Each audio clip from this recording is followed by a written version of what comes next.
avez la garantie de convertibilité et vous refusez. Vous voyez le raisonnement illogique de votre part, impérialiste et colonial. Donc vous fabriquez une monnaie, vous imposez une monnaie et vous refusez vous de la prendre. C'est votre devise. Surtout vous la reconnaissez. Elle est gérée par les trésors publics français. Il y a le compte des opérations où réside cette monnaie. Comment vous refusez de la prendre? C'est illogique comme comportement. Si c'est bon pour l'Afrique. C'est illogique comme comportement. Je suis dans une institution publique française, les trésors publics français qui gèrent cette monnaie, qui fabriquent cette monnaie. Monsieur, c'est illogique ce que vous faites. Vous êtes dans l'obligation de prendre cette monnaie. Vous êtes dans l'obligation de la prendre. Donc vous refusez catégoriquement. C'est la Banque de France qui la garde, qui la fabrique. Vous pouvez la remettre à la Banque de France. Mais vous êtes les trésors publics français, c'est votre monnaie, monsieur. C'est vous qui la fabriquez, qui la gérez. Il y a chez vous de compte des opérations où réside cette monnaie, d'où vous logez cette monnaie. Vous êtes dans l'obligation de la prendre. Voilà moi le comportement illogique de vous autres. Voilà ce comportement illogique que nous déplorons. La monnaie fabriquée par vous, vous me condamnez avec Patrice Bessac, je viens payer avec la monnaie du CFA et vous refusez. Voilà le comportement illogique de la nation française et de l'État français.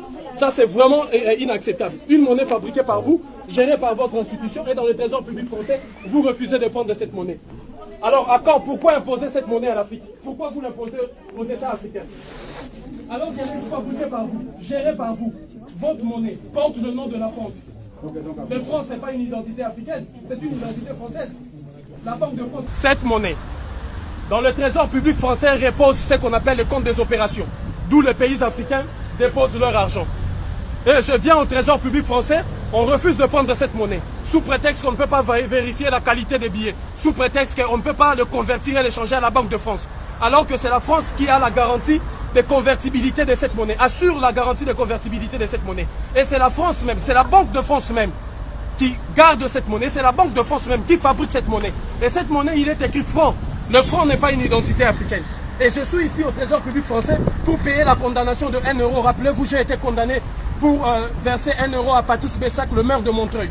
Et avec mon bon vouloir, alors que le combat pour lequel j'ai mené, pour lequel je me suis exprimé contre Patrice Bessac était un combat noble d'un enfant qui a été violé, mais j'ai accepté quand même de venir payer la condamnation ici au Centre des finances publiques. Et vous avez vu le directeur du Centre des finances publiques qui a refusé de prendre la monnaie du franc CFA, mais disant qu'il ne peut même pas avoir la garantie que la Banque de France va échanger cette monnaie, alors que la France assure et assume la garantie de convertibilité de cette monnaie, alors que la Banque de France fabrique cette monnaie. Et ça, c'est le trésor public. Je dis bien, le trésor public, vous voyez de vous-même. Hein, le ministère qui dépend du ministère de Finances et des Économies. Voilà le comportement illogique de la France. Voilà, cet acte et cette action est grandiloquente. Cette action est grandiloquente par elle-même pour vous faire comprendre dans quel système monétaire et financier nous vivons. Pour vous faire comprendre combien est-ce que l'humiliation qui s'abat sur notre peuple et notre mère patrie, l'Afrique, ne pourra prendre fin. Alors c'est un acte de courage. C'est par des actes posés avec détermination et courage en masse que nous allons faire tomber les barrières. Nous allons faire tomber cette, si vous voulez, à la fois domination, à la fois servitude, à la fois cette imposition monétaire du franc CFA. Unité, dignité, courage, ces actes continuent. Ça, c'est l'acte numéro 2. Et l'acte numéro 3, vous verrez bien évidemment qu'est-ce que nous ferons. Unité, dignité, courage.